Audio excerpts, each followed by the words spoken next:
Merci beaucoup aux organisateurs et surtout à François Desroches d'avoir m'avoir invité. Merci aussi au public d'être là. Notre présentation. Notre présentation est autour des manuscrits MS-18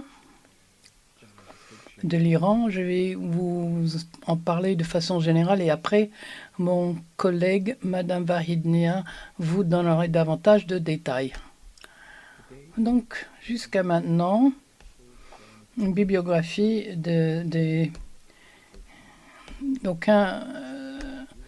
la seule contribution, au fait, a été sporadique et individuelle, présent dans certains musées. Donc, le nombre de manuscrits existants, donc le nombre des manuscrits existants, et y compris les différents fragments, n'est pas clair. Mais notre étude préliminaire indique que nous avons plus de 300 manuscrits du Coran dans le style koufique, ou des manuscrits complets ou des fragments. Les centres principaux et les bibliothèques qui contiennent ces trésors sont à l'Iran, par exemple dans les villes de Mashhad, Téhéran et Koum, et aussi à Shiraz, Isfahan et Tabriz. Donc, les manuscrits le plus anciens sur parchemin datent du IIe siècle après Mohammed jusqu'au IVe siècle. Là, nous allons regarder un certain nombre de fragments. Ceci vient de la bibliothèque Astan-e-Quds, manuscrit 1586. Là, vous avez un autre exemple qui vient du musée de Malik à Téhéran, le manuscrit numéro 10. Nous avons aussi encore la même bibliothèque, le Astan-Quds, manuscrit 37. Ensuite, la bibliothèque Astan-Quds numéro 16. Et puis aussi quelques pages venant de la bibliothèque Astan-Quds numéro 4. Un manuscrit du Musée national de Téhéran, 4251. Musée national, toujours le même musée de Téhéran, 4317. Donc, ces versions ont presque toujours, comme n'importe quel colophon original d'ailleurs,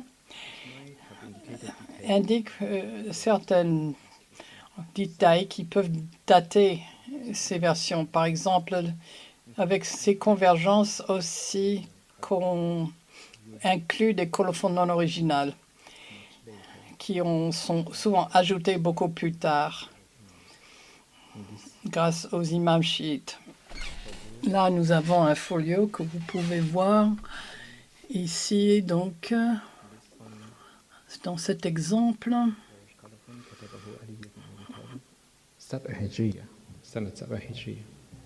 Vous voyez quelque chose qui dit avant la date du prophète. Donc, parmi les exceptions, on peut également se référer à un codex dans une autre partie de l'Iran, dans le village de Negel.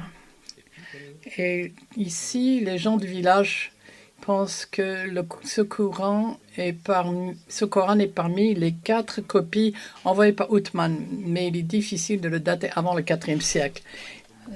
Parmi les spécimens les plus remarquables auxquels on peut donner une date est par exemple le Coran de Ibn Bawab AH 392 AH, et donc c'est dans la bibliothèque de l'Ayatollah Marashouchi à Courant, et ici nous avons une inscription qui indique la date de 382 AH.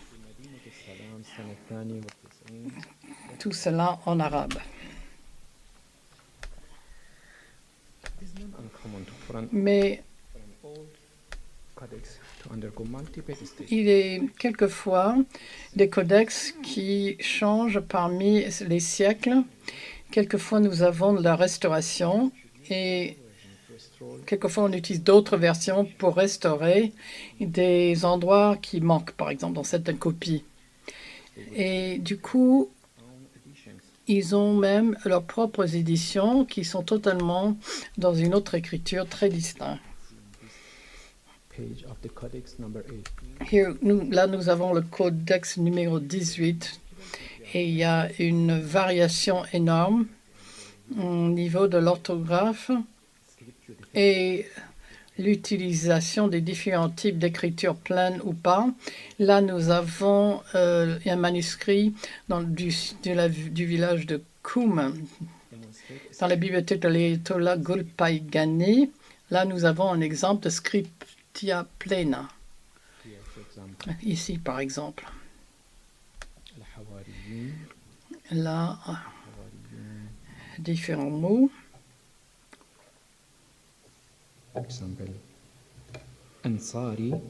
Et là, vous avez d'autres mots. Ayatihi, Balad, Ataurad. Tout cela en scriptio plena, ce qui indique une transcription plus tardive. Et quelquefois, on a les scriptia defectivo qu'on retrouve dans d'autres copies plus anciennes. En ce qui concerne l'espacement, et deux styles de transcription, le scriptio continua, non pas par exemple d'espacement, mais la méthode moderne, peuvent être trouvés dans des manuscrits koufiques en Iran. La plupart de ces volumes sont dans un format paysage et d'autres copies sont également dans un format portrait. Nous avons également différents types de tailles. Là, vous avez manuscrit 18 à la bibliothèque Astane Quds dont nous allons parler en plus de détails. C'est un codex qui a été copié, qui a été préservé, donc à côté d'autres versions qui sont tous qui font partie des collections chiites.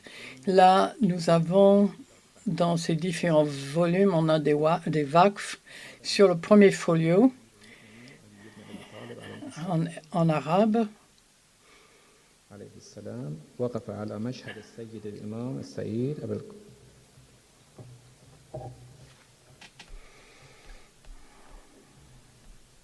الشهيد أبي الحسن علي بن موسى الرضا رحمة الله عليه رحمة الله عليه. In Arabic. The Holy Shrine of Imam Rida in Mashhad. Donc ici présent dans la mosquée à Meshhad. Donc cette attribution est composée de plusieurs pages. Et il y a quelquefois dans le folio numéro 29 à la fin d'un surat, vous avez un changement d'écriture. Aussi au début du surat Yunis. Et nous avons un format portrait et ce codex 18 contient 119 folios avec 24 lignes. Le premier et le dernier a été couvert par une restauration papier. Donc ça continue jusqu'à la fin d'un autre surah. Et le corps du texte a été écrit en utilisant le script B1A selon la classification de François Desroches. Mais nous avons néanmoins différents folios de remplacement dans une autre écriture qui ont été mis entre les deux pages. Et donc, on a une scripta continua qui sont distribués partout dans la page. Et l'orthographe est assez archaïque. Nous avons des exemples ici, des différences dans le aleph où ici vous avez différentes formes du kola et aussi différents des enregistrements défectueux. Sur cette page, nous avons 5 cas comme cela et également des lignes blanches qui séparent les souras. Et il y en a qui ont donc ajouté en rouge le nombre de versets et le titre. Et donc, cela permet de séparer les souras. Nous avons également les identifications des différents versets. Ça, c'est un problème important. Les copistes fait attention au niveau de la séparation. Les divisions sont écrites dans la même encre, dans des groupes, et des groupes de 10 versets sont définis par une forme circulaire qui a été rajoutée plus tard. Donc là, nous avons un verset qui est considéré comme séparé. Maintenant, ma collègue, Madame Vahidnia, va nous donner davantage de détails pour le reste de la présentation.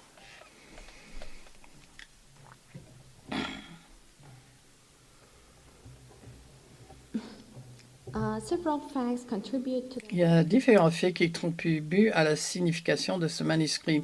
Un codex de volume de folio qui a subi plusieurs stades de restauration avec différentes corrections et modifications. Cela indique qu'une copie a eu une importance historique, en tout cas dans une certaine zone géographique ou à un certain moment dans le temps. Les différentes innovations dans le manuscrit en ce qui concerne l'orthographe et l'orasme, aussi bien qu'au niveau des illuminations et les vocalisations. Cela représente un développement remarquable au niveau de l'inscription des manuscrits. Il faut donc regarder cela de plus près.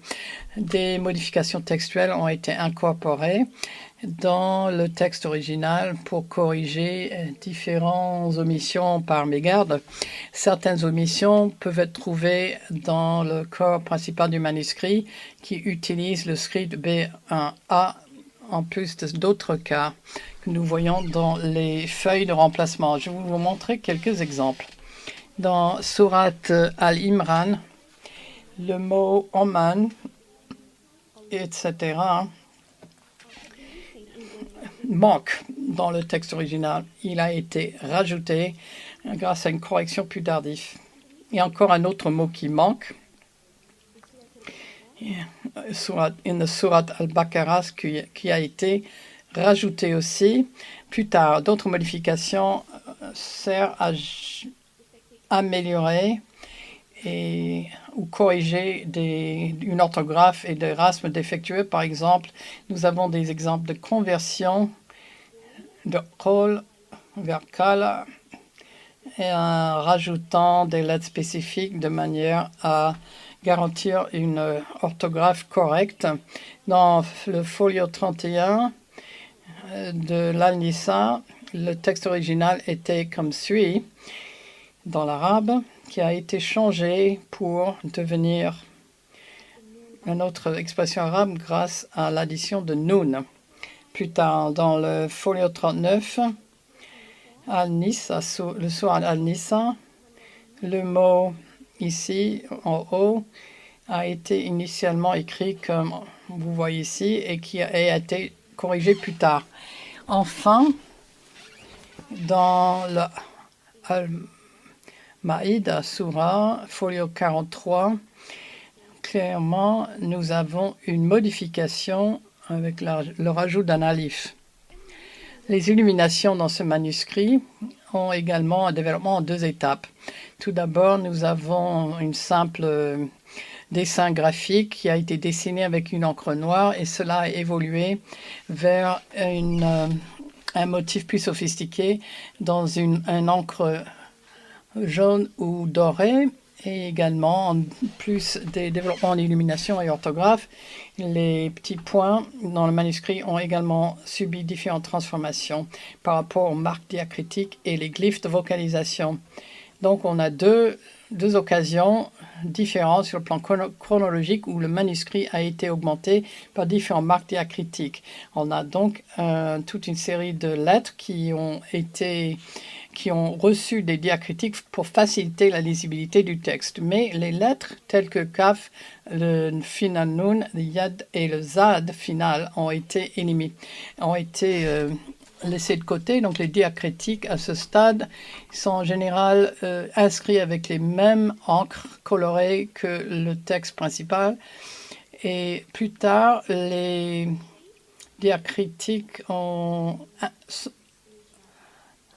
sont devenus ronds et là vous voyez que l'encre a perdu une partie de sa couleur d'origine. Un autre aspect intéressant pour ce codex est qu'il est écrit dans un style d'écriture archaïque, ce qui confirme que c'est un vieux manuscrit. Comme nous l'avons dit auparavant, il utilise principalement le scriptio defectiva et souvent il adopte la forme archaïque de l'orthographe des mots en arabe. Donc, les différentes instances de ce style peuvent être vues dans l'utilisation de ala avec un alif final au lieu de alf maksura. Nous avons aussi do avec un alif final. Nous avons shai avec un alif entre shin et ya. Et nous avons aussi une transcription du mot ila avec un denticule qui indique que le A est long. Nous avons aussi une écriture défectueuse du mot kan, kanu sans l'alif au milieu, ce qui est rare même parmi les manuscrits anciens de Hijazi. Une autre caractéristique intéressante est la méthode d'orthographe utilisée dans cette copie. Et c'est unique, il n'est pas souvent trouvé dans d'autres textes. Par exemple, vous avez une façon très particulière d'écrire les différents mots que vous voyez listés en arabe sur le diapositive.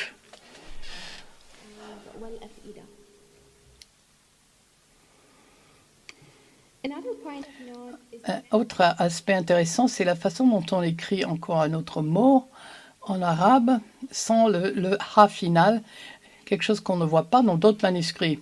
La seule référence à ce genre de méthode est dans un rapport par Al-Sajistani qui dit que le Harajish bin Yusuf a changé ce style d'écriture. Et il y a aussi une méthode un peu particulière pour noter certains mots qui suggère que le scribe avait probablement dupliqué une transmission orale au lieu d'avoir copié une copie écrite. Par exemple, le mot ici, en arabe, sur le diapositive, n'avait pas le nun initialement. Mais dans une édition plus tardive, le nun revient à certains endroits. Il y a également des façons un peu originales dont certaines phrases telles que nous pouvons voir ici sur le diapositive. Ils sont transcrits autrement, comme vous pouvez constater, et sans le alif. Il y a même un cas où fi a été écrit sans le ya final. En ce qui concerne le copie présent, qui contient une moitié du texte coranique avec une quantité d'annotations diacritiques substantielles, mais une étude qui va nous démontrer ou va nous révéler des informations intéressantes par rapport au type de lecture que nous pouvons comprendre grâce à son orthographe et l'utilisation des diacritiques. Si nous regardons de plus près le document, nous voyons qu'il y a une différence d'opinion entre le copiste original et celui qui le livre. Par exemple, le texte de départ traite le basmala initial comme un verset en soi-même, alors qu'un autre copiste qui a rajouté les symboles qui séparent les groupes de 10 versets, le tashir, et quelquefois d'une opinion totalement différente en ce qui concerne la façon de compter les vers. Encore un autre exemple, c'est où le hamza a été transcrit comme ya et le vocalisateur a rajouté un glyphe hamza au-dessus. Donc, notre étude préliminaire a révélé que le texte n'est pas simplement en train d'adhérer aux 14 écoles traditionnelles du Kirat. Dans certains cas rares, même un seul mot peut avoir un point rajouté pour refléter deux lectures possibles et différentes. Le système de vocalisation dans ce manuscrit est également extrêmement intéressant. Les points rouges ont été utilisés pour indiquer la vocalisation et il n'y a pas de symbole qui indique Shada, Sukun, Mada ou autre liaison linguistique. Là, nous pouvons distinguer entre différentes étapes de la vocalisation. Une comparaison avec les rapports de Haldani montre que nous avons un accord total avec ces rapports pour certains cas, mais le style d'écriture diverge de la norme dans certains cas et inclut également d'autres spécificités. Par exemple, pour différencier entre ces deux mots en arabe, ina et in, ou mina et min, ou enda et indu, etc., le vocalisateur a improvisé un système unique où sukun sur une lettre qui suit est indiqué par des doubles points en dessous de la lettre juste avant. Donc, en conclusion, il est intéressant de dire quand même qu'aucun manuscrit kufique a été étudié et reproduit en tant que facsimilé en Iran. Nous essayons d'accomplir justement cet objectif et nous sommes dans les étapes préliminaires de cette préparation et la publication. Jusqu'à maintenant, aucun manuscrit iranien sur parchemin a été daté par le carbone 14. Et le début des séries de recherche sur les manuscrits coraniques en Iran va, j'espère, nous permettre de faire de telles expériences souvent dans l'avenir.